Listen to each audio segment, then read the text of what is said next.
സിമ്പിളായിട്ട് ഞാൻ ചോദിക്കുന്നത്. ഇപ്പോൾ സാറിന് ഇപ്പോൾ നമ്മളൊരു ലാൻഡ് വാങ്ങി, ഒരു വ്യക്തി ഒരു 20 സെൻറ്റ് ലാൻഡ് വാങ്ങി. ആ വ്യക്തി ആ ലാൻഡ് അങ്ങനെ ഹോൾഡ് ചെയ്ത് ഒരു 2 വർഷത്തിന് ശേഷം അത് അങ്ങനെ തന്നെ ആ വാക്കൻറ്റ് ലാൻഡ്, അപ്പോൾ നമുക്കറിയാം 20 സെൻറ്റ് ലാൻഡ് എന്ന് പറയുമ്പോൾ ഒരു വാക്കൻറ്റ് ലാൻഡാണ്, അത് അങ്ങനെ തന്നെ വിൽക്കുകയാണെങ്കിൽ അതിന് GST എഫക്റ്റ് ആവുമോ? നമ്മൾ അതായത് ആസ് എ ഡെവലപ്പർ സ്വന്തം കയ്യിൽ നിന്ന് ക്യാഷ് എടുത്തിട്ട് ലോൺ മേടിച്ചോ ബിൽഡ് ചെയ്ത പ്രോപ്പർട്ടിയിൽ ഓക്യുപ്പൻസി സർട്ടിഫിക്കറ്റ് കിട്ടിയതിന് ശേഷം സെയിൽ ചെയ്യുമ്പോൾ നമുക്ക് GST വേണ്ട. ഓക്കെ, നമസ്കാരം. ഇന്ന് നമ്മുടെ ഇവിടെ ഡിസ്കഷന് വന്നിട്ടുള്ളത് CA സ്റ്റാൻലി ജെയിംസ് സാറാണ്. എറണാകുളത്തിലെ ലീഡിങ് ചാർട്ടേഡ് അക്കൗണ്ടൻ്റ് ആണ്. നമസ്കാരം സാർ. നമസ്കാരം സാർ തന്നെ സാറിനോട് ഇൻട്രൊഡ്യൂസ് ചെയ്തോളൂ. എൻ്റെ പേര് സ്റ്റാൻലി ജെയിംസ്. എറണാകുളത്ത് 26 വർഷത്തിലധികമായി പ്രാക്ടീസ് ചെയ്യുകയാണ്. ഓക്കെ. എറണാകുളത്തുള്ള സാജുവൻ കമ്പനി ചാർട്ടേഡ് അക്കൗണ്ട് എന്ന ഫേമിലെ മാനേജിംഗ് പാർട്ണറാണ്. ഓക്കെ. അതുപോലെ H&S management consultants private limited എന്നുള്ള കമ്പനിയിലെയും ഡയറക്ടറാണ്. അങ്ങനെ ഇവിടെ എറണാകുളത്ത് തന്നെ കോൺസെൻട്രേറ്റ് ചെയ്താണ് എൻ്റെ പ്രൊഫഷൻ ക്യാരി ഓൺ ചെയ്യുന്നത്. ഞാൻ സാറിനെ മെയിനായിട്ട് ഞാൻ ഈ ഒരു പോഡ്കാസ്റ്റിൽ കൊണ്ടുവരാൻ കാരണം ഞാൻ ഇൻട്രൊഡ്യൂസ് ചെയ്യുന്നത് റിയൽ എസ്റ്റേറ്റ് ആൻഡ് കൺസ്ട്രക്ഷൻ മേഖലയിലാണ്. മെയിനായിട്ട് റിയൽ എസ്റ്റേറ്റ് ആണ്. അപ്പോൾ നമുക്ക് റിയൽ എസ്റ്റേറ്റ് മേഖലയിൽ ഒട്ടനവധി GSTയുമായി ബന്ധപ്പെട്ട ഒട്ടനവധി വിഷയങ്ങൾ വരുന്നുണ്ട്, കുറേ അതിനായിട്ട് ബന്ധപ്പെട്ട വിഷയങ്ങൾ, അതുപോലെ തന്നെ കൺസ്ട്രക്ഷൻ മേഖലയിലും. അപ്പോൾ ഞാൻ ഏറ്റവും കൂടുതൽ യൂട്യൂബിൽ സെർച്ച് ചെയ്തപ്പോൾ സാറിൻ്റെ വീഡിയോകളാണ് ഏറ്റവും നല്ല രീതിയിൽ ഈ ഒരു മേഖലയിൽ സംസാരിച്ച ഒരു ചാനലായിട്ട് ഞാൻ കണ്ടത്.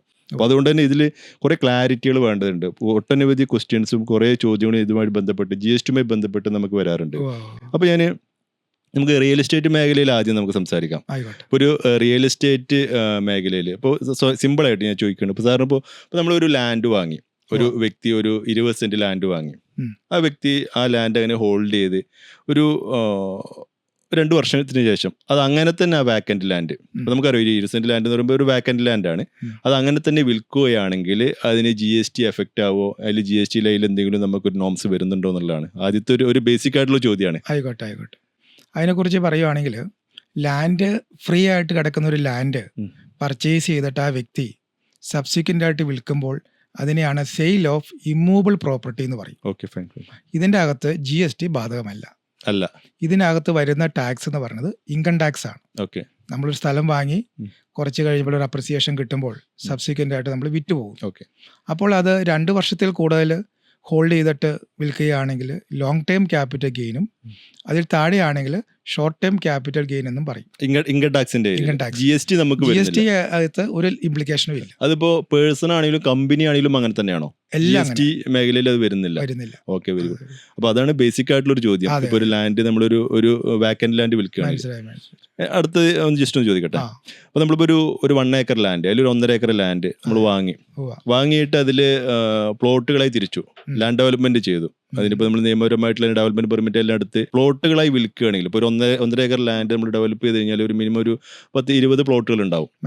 റോഡെല്ലാം വിട്ട് എല്ലാം ചെയ്തതിന് ശേഷം കോമ്പൗണ്ട് എല്ലാം ചെയ്ത് പ്ലോട്ടുകളായി വിൽക്കുകയാണെങ്കിൽ എത്ര GST എഫക്റ്റ് ആവുമോ? അതിന് എങ്ങനെയാണ് അതിൻ്റെ ഒരു ക്രൈറ്റീരിയ വരുന്നത്? ഓക്കെ, ഇതിൻ്റെ അകത്ത് പറഞ്ഞാൽ ഇപ്പോൾ ഒരു എക്സാമ്പിൾ പറഞ്ഞാൽ കോഴിക്കോട് 1 ഏക്കർ സ്ഥലം എനിക്കുണ്ട്. Okay, fine. ഞാനത് എൻ്റെ പേരിൽ തന്നെ രജിസ്റ്റർ ചെയ്തതാണ്. സബ്സിക്വൻ്റ് ആയിട്ട് ഞാനത് ഡെവലപ്പ് ചെയ്യുകയാണ്. ഓക്കെ. കോമ്പൗണ്ടുകൾ കെട്ടുന്നു, കോമൺ ആയിട്ട് ടാർ ചെയ്യുന്നു, കോമൺ അമ്യൂണിറ്റീസ് എല്ലാം കൊടുക്കുന്നു. അതെ. അപ്പോൾ ഒരു 10 പ്ലോട്ടായിട്ട് തിരിച്ച് വിൽക്കുകയാണെങ്കിൽ ഈ സിറ്റുവേഷനിലും GST വരുന്നില്ല. ഓക്കെ. കാരണം എൻ്റെ ബിസിനസ് എന്ന് പറയുന്നത് ലാൻഡ് പർച്ചേസ് ചെയ്യുന്നു, സബ്സിക്വൻ്റ് ആയിട്ട് അതിന് കോമ്പൗണ്ട് വാളെല്ലാം കെട്ടി പ്ലോട്ടുകളായിട്ട് തിരിച്ച് വിൽക്കുന്നു. ഓക്കെ. ഇവിടെ വരുന്ന ഒരു ഇഷ്യൂ എന്താണെന്ന് പറഞ്ഞാൽ, ഈ കൺസ്ട്രക്ഷൻ ആക്ടിവിറ്റി ചെയ്യുന്നവരുണ്ടല്ലോ, കോൺട്രാക്ടേഴ്സ്, അവർക്ക് GST വരും. ചോദിക്കാം. അപ്പോൾ ഈ ഇമ്മൂവബിൾ പ്രോപ്പർട്ടി ആണ്, ബട്ട് അതിൽ നമുക്കൊരു കൺസ്ട്രക്ഷൻ പ്രോസസ്സിങ്ങിൽ കുറേ മെറ്റീരിയൽ വരുന്നുണ്ട്, ടാറിങ് ചെയ്യുന്നുണ്ട്. അപ്പോൾ അങ്ങനത്തെ ഒരു സിറ്റുവേഷനിലും ഈ പ്ലോട്ട് വിൽക്കുമ്പോൾ GST വരുന്നില്ല. പ്ലോട്ട് വിൽക്കുമ്പോൾ GST ഇല്ല. ഓക്കെ. മീൻസ് ഈ പ്ലോട്ട് വിൽക്കുന്നത് ഒരു ബിൽഡർ ആണെങ്കിലോ? പ്ലോട്ട് വിൽക്കുന്ന ബിൽഡർ ആണെങ്കിലും അതിൻ്റെ അകത്ത് ഈ സ്റ്റേജിൽ GST വരുന്നില്ല. ഓക്കെ. അപ്പോൾ അത് മനസ്സിലാക്കേണ്ടത്, ഇപ്പോൾ ടാറിങ് ഒരു കോൺട്രാക്ട് പണി നമ്മൾ കൊടുക്കുവാണ്. ഈ പറഞ്ഞ ലാൻഡ് ഓണർ പുള്ളി ഒരു ഡെവലപ്പർ ആവാം, പ്രൊമോട്ടർ ആവാം. പക്ഷേ ആ ടാറിങ് പണി കൊടുക്കുമ്പോൾ ആ കോൺട്രാക്ടേഴ്സ് ഒരു പണി ചെയ്യുന്നത് അതൊരു വർക്ക്സ് കോൺട്രാക്റ്റ് ആണ്. Okay, fine. Supply of material ഉണ്ട്, ലേബർ ഉണ്ട്. GST നിയമം വന്നപ്പോൾ വർക്ക്സ് കോൺട്രാക്ട് എന്നുള്ള കാര്യം വളരെ വ്യത്യസ്തമായിട്ട് മാറി. എന്താണെന്ന് പറഞ്ഞാൽ, ആഫ്റ്റർ എറക്ഷൻ, ഇൻസ്റ്റലേഷൻ, കമ്മീഷനിങ്, അത് should amounting to an immovable property ആയിരിക്കണം. ഓക്കെ. ഇമ്മൂവബിൾ പ്രോപ്പർട്ടി എന്ന് പറഞ്ഞാൽ പിന്നീട് ആസച്ച് നമുക്ക് ഇത് പറിച്ച് അല്ലെങ്കിൽ എടുത്ത് വേറൊരു പൊസിഷനിലോട്ട് നമുക്ക് കൊണ്ടുപോയി ഇൻസ്റ്റാൾ ചെയ്യാൻ പറ്റില്ല. ഓക്കെ, പറ്റില്ല. ഫൈൻ. അപ്പോൾ ഈ കോൺട്രാക്ടർമാർ ചെയ്യുന്ന പണി എന്താണ്? ടാർ ചെയ്യുന്നു, കോമ്പൗണ്ട് വാൾ കെട്ടുന്നു, ഇതെല്ലാം ചെയ്യുമ്പോൾ ആ കോൺട്രാക്ടേഴ്സിന് GST ലയബിലിറ്റി വരും 18%. 18%. അത് ഈ ലാൻഡ് ഓണർക്ക് ബില്ല് ചെയ്ത് കൊടുക്കും. ഓക്കെ. അവരത് ടാക്സ് ഉൾപ്പെടെ എമൗണ്ട് കൊടുക്കും. അതായത് ഇൻ ബിറ്റ്വീൻ ലാൻഡ് സെയിലിംഗിന്റെയും സെയിലിലും അതേപോലെ തന്നെ സെല്ലിംഗിന്റെ ഇടയിൽ വരുന്ന പ്രോസസ്സാണ് ഈ ഒരു ഡെവലപ്മെന്റ് എന്ന് പറയുന്നത്. അപ്പൊ ആ ഡെവലപ്മെന്റ് പ്രോസസ്സിങ്ങിനാണ് GST വരുന്നത് അല്ലേ? ആ സെയിൽ സമയത്ത് വരില്ല, പ്ലോട്ട് വിൽക്കുമ്പോൾ അത് വരില്ല. Okay, clear. കാരണം പ്ലോട്ട് വിൽക്കുമ്പോൾ അത് sale of immovable property. Okay, fine fine fine. വിൽക്കുന്ന സമയത്ത് ഓക്കെ. ഇപ്പൊ ഞാൻ തന്നെ ഒരു താണ പ്രദേശം വാങ്ങുന്നു, അത് കുറെ മണ്ണടിച്ച് നികത്തുന്നു, ഫില്ല് ചെയ്തതിനു ശേഷം സബ്സിക്വന്റ് ഞാൻ വിൽക്കുന്നു, പിന്നെ അത് GST ഇല്ല. Okay okay sir. അപ്പൊ ഇത് ഇങ്ങനെ ഒരു പ്ലോട്ടായി നമ്മൾ വിൽക്കുകയാണെങ്കിൽ, പിന്നെ ഒരു ഡെവലപ്പർ സൈഡിൽ വരികയാണെങ്കിൽ, ഇപ്പൊ നമ്മളിപ്പോൾ അറിയാലോ, ഇപ്പൊ നമുക്കൊരു വില്ല പ്രൊജക്ട്, അതല്ലെങ്കിൽ ഒരു ബിൽഡേഴ്സ് മീൻസ് ഫ്ലാറ്റിന്റെ പ്രൊജക്ട്, ഇത്തരത്തിലെ ഡെവലപ്പേഴ്സിന് എങ്ങനെയാണ് GST എഫക്റ്റ് ആവുന്നത്? എന്തൊക്കെ സ്ലാബുകളാണ് വരുന്നത്? അതിനെക്കുറിച്ച് സാർ ഒരു ഡീറ്റെയിൽ ആയിട്ടൊന്ന് ഷെയർ ചെയ്യാം. പറയാം. അതിനെക്കുറിച്ച് പറഞ്ഞാൽ നമ്മൾ എഗ്രിമെന്റിന്റെ ബേസ് ചെയ്താണ് ഇതിന്റെ ബേസിക് പ്രിൻസിപ്പിൾ പറയുന്നത്. 2 രീതിയിലുള്ള എഗ്രിമെന്റ്സ് ഉണ്ട്. ഒന്ന്, എൻ്റെ സ്വന്തം സ്ഥലത്ത് എൻ്റെ സ്വന്തം പ്രോപ്പർട്ടി ഡെവലപ്പ് ചെയ്ത് വിൽക്കുന്ന പ്രോസസ്സ്. ഓക്കെ. രണ്ടാമത്തെ സ്റ്റേജ് എന്ന് പറഞ്ഞാൽ JDA എന്ന് പറയും, ജോയിന്റ് ഡെവലപ്മെന്റ് എഗ്രിമെന്റ്. A എന്ന് പറഞ്ഞ ഒരു വ്യക്തിയുടെ സ്ഥലത്ത് B എന്ന് പറഞ്ഞ ഒരു പ്രൊമോട്ടർ അല്ലെങ്കിൽ ഡെവലപ്പർ ഒരു എഗ്രിമെന്റ് വെച്ച് അതിന്റെ ബേസിൽ കൺസ്ട്രക്ട് ചെയ്ത് വിറ്റുപോകും. ഓക്കെ. ആദ്യത്തെ സ്റ്റേജ് ഞാൻ എക്സ്പ്ലെയിൻ ചെയ്യാം. ഇപ്പോൾ എനിക്ക് തന്നെ 1 ഏക്കർ സ്ഥലം ഒരു പ്രദേശത്തുണ്ട്. അത് അപ്പോൾ എൻ്റെ പേരിൽ തന്നെ രജിസ്റ്റർ ചെയ്താണ്. അപ്പം അങ്ങനെ രജിസ്റ്റർ ചെയ്തിട്ട് ഞാനത് ഈ പറഞ്ഞതുപോലെ തന്നെ പ്ലോട്ടുകളായിട്ട് തിരിച്ചിട്ട് സബ്സിക്വൻ്റ് ആയിട്ട് വിറ്റ് കഴിയുമ്പോൾ റെസിഡൻഷ്യൽ വില്ലാസ് അല്ലെങ്കിൽ commercial buildings water may be അത് കൺസ്ട്രക്ട് ചെയ്ത് വിൽക്കുമ്പോൾ ആ സമയത്താണ് GST വരുന്നത്. ഓക്കെ. അപ്പോൾ അവിടെ ഒരു വർക്സ് കോൺട്രാക്റ്റ് വന്നു. GSTക്കകത്ത് സപ്ലൈ ഓഫ് ഗുഡ്സ് പോലെ സപ്ലൈ ഓഫ് സർവീസാണ്. ഓക്കെ. വർക്സ് കോൺട്രാക്ട്, റെസ്റ്റോറൻറ്റ് സർവീസുകളെല്ലാം സർവീസ് എലമെന്റ് ആണ്. GSTക്കകത്ത് അറിയാലോ, സപ്ലൈ ഓഫ് ഗുഡ്സും ഉണ്ട്, സപ്ലൈ ഓഫ് സർവീസും ഉണ്ട്. വർക്സ് കോൺട്രാക്ട് ബിൽഡർ ചെയ്യുന്ന പണികളെല്ലാം സർവീസാണ്. ഓക്കെ. അപ്പോൾ ആദ്യത്തെ സ്റ്റേജിൽ നമ്മൾ മനസ്സിലാക്കേണ്ടത്, ഈ പറഞ്ഞ സ്ഥലത്ത് നമ്മൾ പ്ലോട്ടുകളായിട്ട് തിരിച്ചതിന് ശേഷം ഒരു കസ്റ്റമറുമായിട്ട് നമ്മൾ എഗ്രിമെന്റ് വെക്കുകയാണ്. ശരി. സേ ഫോർ എക്സാമ്പിൾ 1000 സ്ക്വയർ ഫീറ്റിന്റെ 2 BHKയുടെ ഒരു ഫ്ലാറ്റ്. ഓക്കെ. അപ്പോൾ നമ്മൾ എഗ്രിമെന്റ് വെക്കുമ്പോൾ ഒരു കൺസ്ട്രക്ഷനും ഉണ്ട്, സബ്സിക്വന്റ് ഒരു സെയിലും ഉണ്ട്. അപ്പോൾ എൻ്റെ സ്ഥലത്ത് ഞാനിപ്പോൾ ഒരു എക്സാമ്പിൾ റിയാസുമായിട്ട് ഒരു എഗ്രിമെന്റ് വെക്കുകയാണ്. ഓക്കെ. 2 BHKയുടെ ഒരു ഫ്ലാറ്റ് ഞാൻ പണിത് തരുന്നു. ഓക്കെ. ഫോർ എക്സാമ്പിൾ അതിനൊരു 75 ലക്ഷം റുപ്യാന്നിരിക്കട്ടെ, 10 ലക്ഷം രൂപ അഡ്വാൻസും വാങ്ങും. ശരി. ഈ സിറ്റുവേഷനിൽ മനസ്സിലാക്കേണ്ടത് GST നിയമത്തിൽ 2 ടൈപ്പ് ടാക്സ് ഉണ്ട്. ഓക്കെ. ഒന്ന് അഫോർഡബിൾ റെസിഡൻഷ്യൽ യൂണിറ്റ് എന്ന് പറയും. അതിന്റെ GST 1%. അഫോർഡബിൾ റെസിഡൻഷ്യൽ യൂണിറ്റ് എന്ന് പറയുമ്പോൾ അതിന്റെ മൊത്തമുള്ള കോസ്റ്റ് 45 ലക്ഷത്തിൽ താഴെയായിരിക്കണം. അതിന് താഴെയായിരിക്കണം. സ്ക്വയർ ഫീറ്റിനും ഒരു ക്രൈറ്റീരിയ പറയുന്നുണ്ട്. റെസിഡൻഷ്യൽ യൂണിറ്റിൽ അഫോർഡബിൾ യൂണിറ്റ് എന്ന് പറയുമ്പോൾ 968 സ്ക്വയർ ഫീറ്റേ പറ്റുള്ളൂ. സ്ക്വയർ ഫീറ്റിൽ 968 സ്ക്വയർ ഫീറ്റും 45 ലക്ഷം രൂപയെ കുറവുമായിരിക്കണം. ഇത് രണ്ടില് ഏതെങ്കിലും ഒന്ന് കൂടി കഴിഞ്ഞാൽ അതിൽ നിന്ന് പുറത്ത് സ്ലാബ് മാറി. 45 ലക്ഷത്തിൽ താഴെയായിരിക്കണം, 948 സ്ക്വയർ ഫീറ്റ് താഴെയായിരിക്കണം. ഇങ്ങനെയുള്ള അഫോർഡബിൾ റെസിഡൻഷ്യൽ യൂണിറ്റിന്റെ GST എന്ന് പറഞ്ഞാൽ 1% കൊടുത്താൽ മതി. മറ്റുള്ള കാറ്റഗറികൾ എന്ന് പറഞ്ഞാൽ ഇതൊക്കെ മേലെ ഉള്ള ഏത് ഫ്ലാറ്റുകൾ വിൽക്കുമ്പോഴും GST നിയമത്തിൽ 5% ആണ്. ഇപ്പൊ ബിൽഡറെ സംബന്ധിച്ച് അല്ലെങ്കിൽ പ്രൊമോട്ടറെ സംബന്ധിച്ച് ഇതിൻ്റെ അകത്ത് ഏറ്റവും വലിയൊരു തലവേദന ഇൻപുട്ട് ടാക്സ് ക്രെഡിറ്റ് എടുക്കാൻ പറ്റില്ല. നമുക്കറിയാം, വാറ്റിലും സർവീസ് ടാക്സ് കാലഘട്ടത്തിലൊക്കെ കോമ്പൗണ്ടിങ്ങും നോൺ കോമ്പൗണ്ടിങ്ങും മെത്തേഡ് ഉണ്ടായിരുന്നു. കോമ്പൗണ്ടിങ് എന്ന് പറഞ്ഞാൽ ഈ പറഞ്ഞ പോലെ 2%, 3% ഒക്കെ. നോൺ കോമ്പൗണ്ടിങ് എന്ന് പറഞ്ഞാൽ ലേബറും എസ്റ്റാബ്ലിഷ്മെന്റ് കോസ്റ്റും എല്ലാം കിഴിച്ച് ബാക്കിയുള്ളതിന്റെ പുറത്ത് മാത്രം ടാക്സ് കൊടുത്താൽ മതിയായിരുന്നു. 12.5 12.36 ഒക്കെ ആയിരുന്നു. പക്ഷെ ഇപ്പൊ GST വന്നപ്പോൾ 2019 ഏപ്രിൽ തുടങ്ങിയാണ് ഈ ഡ്രാസ്റ്റിക് ചേഞ്ച് വന്നത്. ഇപ്പൊ 2 ടൈപ്പ് റേറ്റേ ഉള്ളൂ. അഫോർഡബിൾ ആണോ 1%, അല്ലെങ്കിൽ 5%. ഇപ്പൊ ബിൽഡർക്കുടെ ഒരു ഏറ്റവും വലിയൊരു ടാസ്ക് എന്താണെന്ന് ചോദിച്ചാൽ, ഒരു ബേർഡൻ എന്ന് നമുക്ക് പറയാം. ഇതിന് ഇൻപുട്ട് ഇല്ലാത്തതുകൊണ്ട് 28% കൊടുത്ത് വാങ്ങുന്ന സിമെന്റും 18% കൊടുത്ത് വാങ്ങുന്ന കമ്പിക്കും ഒന്നും ഇൻപുട്ട് എടുക്കാൻ പാടില്ല. ഈ 5% കോമ്പൗണ്ടിങ് ആയതുകൊണ്ട് 1%, 5% റേറ്റേ ഉള്ളൂ. കോമ്പൗണ്ടിങ് എന്ന് പറയണ്ട, ഒറ്റ റേറ്റേ ഉള്ളൂ. 2 സ്ലാബേ ഉള്ളൂ. ഇത് നമ്മൾ ഡെവലപ്പർ, അതായത് വില്ല അല്ലെങ്കിൽ ഫ്ലാറ്റ് എന്നുള്ള കാറ്റഗറിയിൽ വരുമ്പോൾ റെസിഡൻഷ്യൽ യൂണിറ്റ്സുകളോ വില്ലാസ് അപ്പാർട്ട്മെന്റ്സ് എല്ലാ റെസിഡൻഷ്യൽ യൂണിറ്റുകളും അല്ലേ. അതിപ്പോ ഇതിന്റെ മുകളിൽ 45 മുകളിൽ കയറി ഒറ്റ സ്ലാബ് തന്നെ ഉള്ളൂ. എത്ര ലക്ഷറി കയറിയാല് ഒറ്റ സ്ലാബേ ഉള്ളൂ, 5%. വേറെ എത്ര ലക്ഷറി ആണെങ്കിലും ആ ഒരു 5% അല്ലേ. ഇതാണ് ആദ്യത്തെ സ്റ്റേജ് എന്ന് പറഞ്ഞാൽ എന്റെ സ്ഥലത്ത് ഞാൻ മേടിച്ച പ്രോപ്പർട്ടിയിൽ ബിൽഡിംഗ് പണിത് വിൽക്കുന്നു.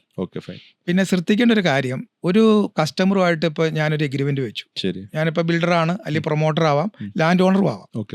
അങ്ങനെയുള്ള സിറ്റുവേഷനിൽ ഞാനൊരു എഗ്രിമെന്റ് വെച്ചതിന് ശേഷം ഓക്യുപ്പൻസി സർട്ടിഫിക്കറ്റ് എന്നാ കിട്ടുന്നതെന്നുള്ളത് വളരെ ഇമ്പോർട്ടന്റ് ആണ്. OC അല്ലെങ്കിൽ CC എന്ന് പറയും, കംപ്ലീഷൻ സർട്ടിഫിക്കറ്റ്. ഇപ്പം ഞാൻ എവിടെയാണോ കൺസ്ട്രക്ട് ചെയ്യുന്ന ആ ജൂറിസ്ഡിക്ഷൻ അതോറിറ്റിയുടെ കയ്യിൽ നിന്നും കോർപ്പറേഷനോ മുനിസിപ്പാലിറ്റിയോ പഞ്ചായത്തോ വാട്ടെവർ മേ ബി, നമ്മൾ അവിടുന്ന് ഒരു കംപ്ലീഷൻ സർട്ടിഫിക്കറ്റ് വാങ്ങിയതിന് ശേഷം വിൽക്കുന്ന വില്ലാസും അല്ലെങ്കിൽ റെസിഡൻഷ്യൽ യൂണിറ്റ്സിനും ഒന്നും GST ബാധകമല്ല. അതായത് ഒക്യുപ്പൻസി കിട്ടിയതിന് ശേഷം സെയിൽ ചെയ്ത് നമ്മൾ, അതായത് ആസ് എ ഡെവലപ്പർ സ്വന്തം കയ്യിൽ നിന്ന് ക്യാഷ് എടുത്തിട്ട് ലോൺ മേടിച്ചോ ബിൽഡ് ചെയ്ത പ്രോപ്പർട്ടിയിൽ ഒക്യുപ്പൻസി സർട്ടിഫിക്കറ്റ് കിട്ടിയതിന് ശേഷം സെയിൽ ചെയ്യുമ്പോൾ നമുക്ക് GST വേണ്ട. Okay, fine. അതിലൊരു ശ്രദ്ധിക്കുന്ന കാര്യം, ഈ ഓക്യുപ്പൻസി കിട്ടുന്നതിന് മുമ്പ് നമ്മൾ അഡ്വാൻസ് വാങ്ങിയിരിക്കട്ടെ, ആ സിറ്റുവേഷനിൽ ആ കസ്റ്റമറുടെ മൊത്തം തുകയ്ക്കും GST വേണം. അത് ഈ പറഞ്ഞ 1-5. അത് പലർക്കും അറിയില്ലാത്തൊരു ഫാക്റ്റാണ്. കാരണം OC കിട്ടിയെന്നും പറഞ്ഞ് മൊത്തം എക്സംഷൻ കിട്ടത്തില്ല. പലർക്കും അതിലൊരു കൺഫ്യൂഷൻ വരും. ഇപ്പൊ 10 ലക്ഷം അഡ്വാൻസ് മേടിച്ചാൽ 1 കോടി രൂപയുടെ വില്ലായോ അല്ലെങ്കിൽ ഫ്ലാറ്റോ ആണെങ്കിൽ 1 കോടിക്കും 5% GST ബാധകമാണ്. വാങ്ങാൻ പാടില്ല. അത് തന്നെ. അപ്പോൾ എപ്പോഴും ശ്രദ്ധിക്കേണ്ടത്, ഇപ്പൊ ഞാൻ തന്നെ എന്റെ സ്വന്തം പൈസ കൊണ്ട് പണിത് വിൽക്കുന്നു, അല്ലെങ്കിൽ ഞാൻ ബാങ്കിൽ നിന്ന് ലോൺ എടുത്തിട്ട് സ്വന്തമായിട്ട് പണിത് ഓക്യുപ്പൻസി കിട്ടിയതിന് ശേഷമാണ് വിൽക്കുന്നതെങ്കിൽ GSTയുടെ ഹെഡിൽ ഒരു പൈസയും നമ്മൾ കളക്ട് ചെയ്യേണ്ട. രണ്ടാമത്തെ കേസ് നമ്മൾ പറയുന്നത് JDA എന്ന് പറയും, ജോയിന്റ് ഡെവലപ്മെന്റ് എഗ്രിമെന്റ്. ഇതിൻ്റെ അകത്ത് 2 പേര് തമ്മിലൊരു എഗ്രിമെന്റ് വെക്കുകയാണ്. ഒന്ന് ലാൻഡ് ലോഡ് അല്ലെങ്കിൽ ലാൻഡിന്റെ ഓണർ. രണ്ടാമത്തെ ആളായിരിക്കും ബിൽഡർ എന്ന് പറയും. ചിലപ്പോൾ ബിൽഡർ ആവാം, പ്രൊമോട്ടറും ആവാം. ഇപ്പോൾ ഒരു എക്സാമ്പിൾ പറഞ്ഞാൽ A എന്ന് പറഞ്ഞ ആള് എൻ്റെ ലാൻഡിന്റെ ഓണറാണ്, B എന്ന് പറഞ്ഞ ആള് ബിൽഡർ അല്ലെങ്കിൽ പ്രൊമോട്ടർ. ഈ സിറ്റുവേഷനിൽ Aയും Bയും തമ്മിൽ എഗ്രിമെന്റ് വെക്കുകയാണ്. ഒരു എക്സാമ്പിൾ പറഞ്ഞാൽ 100 ഫ്ലാറ്റുകളുള്ള ഒരു പ്രൊജക്റ്റാണ്. ഔട്ട് ഓഫ് വിച്ച് ഒരു 30 ഫ്ലാറ്റ് കൺസ്ട്രക്ട് ചെയ്തതിന് ശേഷം ലാൻഡ് ലോഡിന് കൊടുക്കാം എന്നുള്ളതാണ് ധാരണ. മീൻസ് അതിന്റെ സെറ്റിൽമെന്റ് മുഴുവനായിട്ട്. ചില സിറ്റുവേഷനിൽ ക്യാഷും കാണും, അല്ലെങ്കിൽ ഒരു 5 crores ലാൻഡിന്റെ വിലയായിട്ടും പിന്നെ ബാലൻസ് ഈ പറഞ്ഞ 30% ഇപ്പോൾ എല്ലാം അറിയാമല്ലോ, ബിൽഡർമാർക്കെല്ലാം ഈ ഫിനാൻഷ്യൽ ക്രൈസിസ് ഉള്ളതുകൊണ്ട് JVയിലാണ് ഓൾമോസ്റ്റ് എല്ലാ പ്രൊജക്റ്റുകളും എക്സിക്യൂട്ട് ചെയ്തു പോകുന്നത്. അപ്പൊ ഈ സിറ്റുവേഷനിൽ നമ്മൾ മനസ്സിലാക്കേണ്ടത് 30-70 എന്നുള്ള റേഷ്യോ ആണെങ്കിൽ ലാൻഡ് ഓണർക്ക് കിട്ടുന്നത് കംപ്ലീറ്റ് ചെയ്തതിനു ശേഷം 30 ഫ്ലാറ്റാണ്. 70 എണ്ണം ബിൽഡർക്ക് വിറ്റെടുക്കാം. ചില സിറ്റുവേഷനിൽ എന്ത് ചെയ്യും, ഈ ലാൻഡ് ഓണർക്ക് ഇതിനെക്കുറിച്ച് വലിയ ഐഡിയ ഒന്നും കാണില്ല, എങ്ങനെ വിൽക്കണം എങ്ങനെയാണെന്നുള്ള. അപ്പോൾ അവരൊരു ഇക്വേഷൻ പറയും, ഈ ബിൽഡറോട് തന്നെ പറയും എൻ്റെയും കൂടി വിറ്റ് തരാൻ പറയും. അതിന് സർവീസ് ചാർജ് ആയിട്ട് 1-2% ബിൽഡർക്ക് കൊടുക്കുന്ന രീതിയിലുള്ളൂ.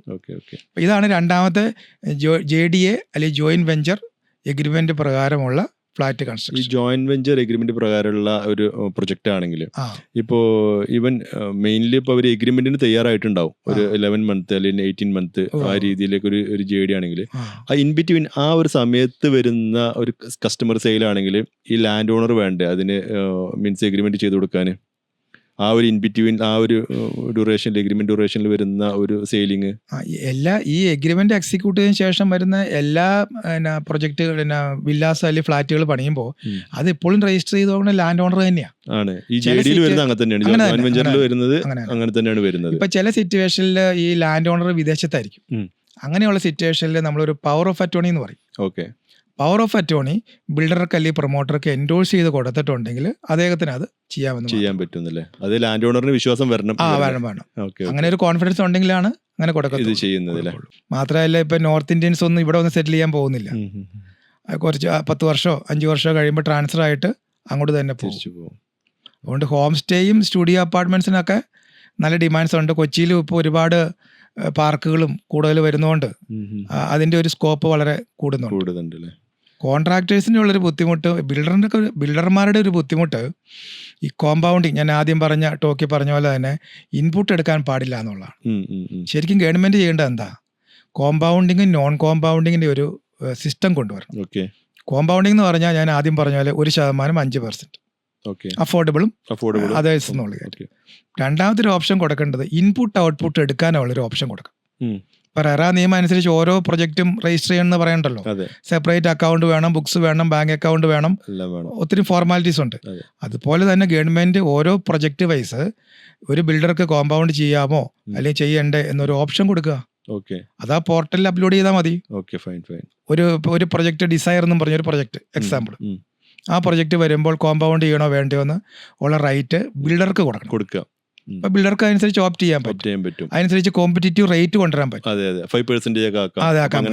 പിന്നെ ഇൻപുട്ട് എൻജോയ് ചെയ്യുമ്പോൾ എഫക്റ്റീവ് റേറ്റും ഈ പറഞ്ഞ പോലെ കുറച്ചുകൂടെ കുറഞ്ഞു വരും. അപ്പൊ ആ രീതിയിൽ കുറച്ചുകൂടെ കച്ചവടം കൂടുതൽ പിടിക്കാൻ പറ്റും. ആ ഒരു ഓപ്ഷൻ ഗവൺമെന്റ് ഇതുവരെയും കണ്ണു തുറന്നിട്ടില്ല. GST കൗൺസിൽ വരെ എത്തിയിട്ടുണ്ട്, പക്ഷെ ഇതുവരെ ഇംപ്ലിമെന്റ് ചെയ്തിട്ടില്ല. അപ്പൊ നിങ്ങൾക്കറിയാലോ, GST ഇപ്പോൾ ഒരു റേറ്റ് ഒക്കെ മാറണമെങ്കിൽ വലിയ ബുദ്ധിമുട്ടാണ്. നമ്മുടെ കേരള ബഡ്ജറ്റിലൊന്നും യാതൊരു സ്കോപ്പും ഇല്ല. ഇവിടുന്ന് റെക്കമെൻഡ് ചെയ്ത് GST കൗൺസിലിൽ ചെന്ന് GST കൗൺസിൽ വേണം അവിടെ സെൻട്രൽ ഗവൺമെന്റിലോട്ട് റെക്കമെൻഡ് ചെയ്ത് ബഡ്ജറ്റിലോ അല്ലെങ്കിൽ നോട്ടിഫൈ ചെയ്ത് വരാൻ പറ്റും. അൾട്ടിമേറ്റ് ഗവൺമെന്റ് ആണ് നോട്ടിഫൈ ചെയ്യുന്നത് on the recommendation of GST council. GST കൗൺസിലാണ് തീരുമാനവും ഇത് എടുത്തു പോകേണ്ടത്. ഇതാണ് ഇതുമായിട്ട് ബന്ധപ്പെട്ട പ്രധാനപ്പെട്ട ചലഞ്ചസ്. ജോയിന്റ് വെഞ്ചറുമായിട്ട് ഞാൻ ഒരു കാര്യം കൂടെ കൂട്ടിച്ചേർത്ത് പറയാം. ജോയിന്റ് വെഞ്ചർ എഗ്രിമെന്റിൽ ഈ ലാൻഡ് ഓണറുടെ ഷെയർ ഉണ്ടല്ലോ, അത് ഓക്യുപ്പൻസി സർട്ടിഫിക്കറ്റ് കിട്ടിയതിന് ശേഷം ലാൻഡ് ഓണറുടെ ഷെയറിന്റെ ഫ്ലാറ്റുകൾ വിറ്റ് പോയിട്ടില്ലെങ്കിൽ ആ ഷെയറിന്റെ tax builder reverse charge mechanism വഴി അടയ്ക്കണം. പല ബിൽഡേഴ്സിനും അറിയില്ലാത്തൊരു കാര്യമാണിത്. JV വരുന്നു, ലാൻഡ് ഓണറുടെ ഷെയറും കൂടി, ഞാൻ ആദ്യം പറഞ്ഞ എക്സാമ്പിളിൽ 30-70 ആണെങ്കിൽ 30 ഫ്ലാറ്റ് ഉണ്ട്, 20 എണ്ണം വിറ്റുപോയി. 20 എണ്ണം വിറ്റ് പോകുമ്പോൾ സാധാരണഗതിയിൽ സ്വാഭാവികമായിട്ടും അതിന് GST വരും, 5% അല്ലെങ്കിൽ 1% വരും. 10 ഫ്ലാറ്റ് വിറ്റില്ല എന്നിരിക്കട്ടെ എക്സാമ്പിൾ, ഓക്യുപ്പൻസി സർട്ടിഫിക്കറ്റ് കിട്ടുകയും ചെയ്തു. ഈ സിറ്റുവേഷനിൽ ആ 10 ഫ്ലാറ്റിന്റെ GST liability reverse charge mechanism ആയിട്ട് RCM എന്ന് പറയും, ആ പേരിൽ ബിൽഡർ അടയ്ക്കണം. ഇപ്പോഴുണ്ട്. 2019 തുടങ്ങി ഇത് കമ്പൽസറി ആയിട്ടുണ്ട്. പലർക്കും അറിയില്ല, പക്ഷെ ജോയിന്റ് വെഞ്ചറിൽ മാത്രമേ ഇത് ബാധകമുള്ളൂ. ഈ ജോയിന്റ് വെഞ്ചറിൽ അങ്ങനെയാണെങ്കിൽ ഇപ്പോൾ ഇത്ര സ്പെസിഫിക് യൂണിറ്റ് അവർ ഡിസ്ട്രിബ്യൂഷൻ ചെയ്തിട്ടില്ല എന്ന് വിചാരിക്കുക, ലാൻഡ് ഓണറും ബിൽഡറും തമ്മിൽ. ഇപ്പോൾ 100 യൂണിറ്റിൽ 30-70 എന്നുള്ള ഡിസ്ട്രിബ്യൂഷൻ ചെയ്തിട്ടില്ല. ടോട്ടൽ 100 യൂണിറ്റിൽ തന്നെ എത്ര പെർസെൻറ്റേജ്, ഒരു യൂണിറ്റ് സെയിൽ കഴിഞ്ഞാൽ ഇത്ര പെർസെൻറ്റേജ് ലാൻഡ് ഓണറിനും ഇത്ര പെർസെൻറ്റേജ് ബിൽഡറിനും, അങ്ങനത്തെ ഒരു ക്രൈറ്റീരിയ ആണെങ്കിൽ ഇത് എഫക്റ്റ് ആവില്ലല്ലോ. അങ്ങനെ വരുമ്പോഴും നമ്മൾ മനസ്സിലാക്കേണ്ടത്, ഓക്യുപ്പൻസി സർട്ടിഫിക്കറ്റ് കിട്ടുമ്പോൾ ലാൻഡ് ഓണറുടെ ഭാഗമായിട്ടുള്ള ഷെയർ ഉണ്ടല്ലോ, അതുണ്ടെങ്കിൽ അൺസോൾഡ് ഉണ്ടെങ്കിൽ അതിനടക്കും. അത് മീൻസ് ഫുള്ളായിട്ടും അതിന്റെ റെസ്പോൺസിബിലിറ്റി ബിൽഡറിനായിരിക്കും. കാരണം അതിപ്പോ അവിടെ ലാൻഡ് ഓണറിന്റെ 30% ലാൻഡ് ഓണർ അടക്ക് എന്നുള്ളത് വരില്ല. ഇല്ല, അവിടെ ബിൽഡറിനാണ് റെസ്പോൺസിബിലിറ്റി. അതിപ്പോ യൂണിറ്റിന്റെ ആണെങ്കിലും മറ്റേ മീൻസ് ഒരു 30-70 യൂണിറ്റ് ആണെങ്കിലും അതല്ല ടോട്ടൽ യൂണിറ്റിന്റെ എത്ര പെർസെന്റേജ് ആണെങ്കിലും ആ പ്രോറേറ്റ ബേസിൽ അത് ബിൽഡറുടെ ഷോൾഡറിൽ റെസ്പോൺസിബിലിറ്റി വരുന്നതല്ലേ. ഓക്കെ, അത് ഒരു നല്ലൊരു പോയിന്റ്, പലരും വിട്ടുപോകുന്ന ഒരു പോയിന്റ്. അതെ. ഓക്യുപ്പൻസി സർട്ടിഫിക്കറ്റ് കിട്ടുമ്പോഴാണ് അത് ഡ്യൂ ആവുന്നത്. അന്നേരം അടച്ചാൽ മതി. അത് മുതൽ സ്റ്റാർട്ട് ചെയ്യും. ഓരോ പെർ ഇയറിലും എത്ര അല്ലല്ല, ഓക്യുപ്പൻസി സർട്ടിഫിക്കറ്റ് കിട്ടുമ്പോൾ നോക്കും ലാൻഡ് ഓണറുടെ ഷെയർ അൺസോൾഡ് ഉണ്ടോ. ഉണ്ടെങ്കിൽ ടു ദാറ്റ് എക്സ്റ്റെന്റ് ബിൽഡർ അടയ്ക്കാൻ ബാധ്യസ്ഥനാണ്. ഓക്യുപ്പൻസി മീൻസ് ടോട്ടൽ പ്രൊജക്ടിന്റെ കംപ്ലീഷൻ സർട്ടിഫിക്കറ്റ്, ആ പ്രൊജക്ടിന്റെ ഓക്യുപ്പൻസി. ഇപ്പൊ നമ്മളിപ്പോ ഡെവലപ്പർ എന്നുള്ള രീതിയിൽ നിന്ന് മാറിയിട്ട് ഒരു കോൺട്രാക്ടർ സൈഡിൽ, ഒരു കോൺട്രാക്ടർ ഏറ്റവും കൂടുതൽ ഇതിൽ ഈ ഒരു രീതിയിൽ ചലഞ്ചസ് അനുഭവിക്കുന്ന കോൺട്രാക്ടേഴ്സ് ആണ് GST-യിൽ. ഒരു കോൺട്രാക്ടർ സൈഡിൽ GST-ന്റെ കൺസേൺ എന്തൊക്കെയാണ് വരുന്നത്? ഇപ്പൊ ഒരു വീടിന്റെ പ്രൊജക്റ്റ് ആണെങ്കിലും അതിലൊരു കൊമേഴ്ഷ്യൽ ബിൽഡിംഗ് ആണെങ്കിലും അങ്ങനെ ആ രീതിയിൽ വരുന്ന എന്ത് തരം കോൺട്രാക്ടിങ് ആണെങ്കിലും എന്താണ് അതിന്റെ ഒരു കൺസേൺസ് വരുന്നത്, എന്തൊക്കെയാണ് GST-യിൽ? കോൺട്രാക്ടേഴ്സ് GST നിയമത്തിൽ ഇപ്പോൾ നോർമൽ റേറ്റ് എന്ന് പറഞ്ഞാൽ 18% ആണ്. ഒറ്റ സ്ലാബേ ഉള്ളൂ. പണ്ട് കോൺട്രാക്ടേഴ്സിന് പല റേറ്റുകളുണ്ടായിരുന്നു. നോട്ടിഫിക്കേഷൻ വഴി സെൻട്രൽ ഗവൺമെന്റ് GST-യിൽ 12 ഉണ്ടായിരുന്നു. ഇപ്പൊ ഗവൺമെന്റ് കോൺട്രാക്ട് വർക്കിന് എല്ലാം 18 ആണ്. ഒറ്റ സ്ലാബേ ഉള്ളൂ. ഇത് എപ്പോഴും അമെന്റ്മെന്റ് വന്നപ്പോഴും 12 18 അതിപ്പോൾ 2 വർഷം കഴിഞ്ഞു. 2 2 വർഷം വർഷം മുമ്പ്. അതുവരെ 12 ഉണ്ടായിരുന്നു ആ, അതെ, അതെ. ഗവൺമെന്റ് വർക്കിന്. ആ, ഓക്കെ. ഇപ്പം എല്ലാം അത് 18% ആണ്. എല്ലാ പർച്ചേസിന്റെയും ഇൻപുട്ട് എടുക്കാം. ഓക്കെ. കോൺട്രാക്ടേഴ്സ് തമ്മിൽ നമുക്ക് ഇൻപുട്ട് എടുക്കാം. ഇൻപുട്ട് എടുക്കാൻ പറ്റും. അതായത് സെയിൽ ചെയ്യുന്നതിന്റെ എന്തെങ്കിലും പർച്ചേസ് റോ മെറ്റീരിയൽസ് പർച്ചേസ് ചെയ്യുമ്പോൾ അതിന്റെ നമുക്ക് 18 18 22 28 28 എടുക്കാൻ പറ്റും. അത് ഓക്കെ. പറ്റും. ഓക്കെ. പിന്നെ ഒരു ബുദ്ധിമുട്ട് കോൺട്രാക്ടേഴ്സിനുള്ളത് ഈ റണ്ണിങ് അക്കൗണ്ട് ബില്ല് എന്ന് പറഞ്ഞൊരു കോൺസെപ്റ്റ് ഉണ്ട്. ഉം. ഇപ്പോൾ ഒരു 20% പണി കഴിയുമ്പോൾ കോൺട്രാക്ടേഴ്സ് ബില്ല് കൊടുക്കും. ഓക്കെ. ആ ബില്ല് കൊടുത്താലും പൈസ കിട്ടാൻ വളരെ വൈകും. ഓക്കെ. GST നിയമത്തിൽ ഒരു വലിയൊരു ബുദ്ധിമുട്ട് വന്നിരിക്കുന്നത് ഉം.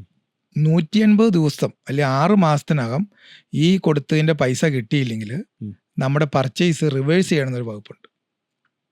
സാർ ഒന്നുകൂടെ പറയൂ. ഒന്നുകൂടെ സിമ്പിളാക്കി പറഞ്ഞാൽ, ഉം. ഇപ്പോൾ ഞാനൊരു താങ്കളൊരു കോൺട്രാക്ടറാണ്. ഓക്കെ. അപ്പം ഞാനൊരു വില്ല പണിത് തരാൻ പറയുന്നു, ഉം. അല്ലെങ്കിൽ ഒരു വർക്ക്സ് കോൺട്രാക്ട് ചെയ്യുന്നു. ഓക്കെ. നിങ്ങൾ എനിക്ക് ഒരു 18% GST വെച്ച് എനിക്കൊരു ബില്ല് തരുന്നു. ശരി. അത് കഴിഞ്ഞിട്ട് 6 മാസത്തിനുള്ളിൽ 6 മാസം അല്ലെങ്കിൽ 180 ദിവസത്തിനുള്ളിൽ ഉം. ഞാൻ ആ പൈസ നിങ്ങൾക്ക് തന്നിട്ടില്ല എങ്കിൽ ഞാൻ എടുത്ത ഇൻപുട്ട് ഞാൻ റിവേഴ്സ് ചെയ്യണം. ഓ. അത് മറ്റ് വാറ്റ് നിയമത്തിലൊന്നും അതില്ലായിരുന്നു. ഓക്കെ. ഓക്കെ. GST വന്ന ഒരു പുതിയ സംവിധാനമാണ്. സംവിധാനമാണ് അതെ. അല്ലേ? ഓ, ശരി. 6 മാസത്തിനകം പൈസ കൊടുത്തില്ലെങ്കിൽ എടുത്ത ഇൻപുട്ട് റിവേഴ്സ് ചെയ്യണം. തിരിച്ച് റിവേഴ്സ് ചെയ്യണം. പിന്നെ ഞാൻ എന്നാണോ നിങ്ങൾക്ക് പൈസ തരുന്നത് ആ പ്രോറേറ്റ ബേസിൽ എനിക്കത് റിവേഴ്സ് ചെയ്ത് എടുക്കുകയും ചെയ്യും. എടുക്കും ചെയ്യാം. ഇൻപുട്ട് എടുക്കും. ഓക്കെ. അപ്പോൾ ആ ഗ്യാപ്പിലുള്ള പലിശയായിരിക്കും എൻ്റെ ഒരു എക്സ്ട്രാ എക്സ്പെൻസ് എക്സ്പെൻസ് വിട്ട് വരുന്നത്. അതെ.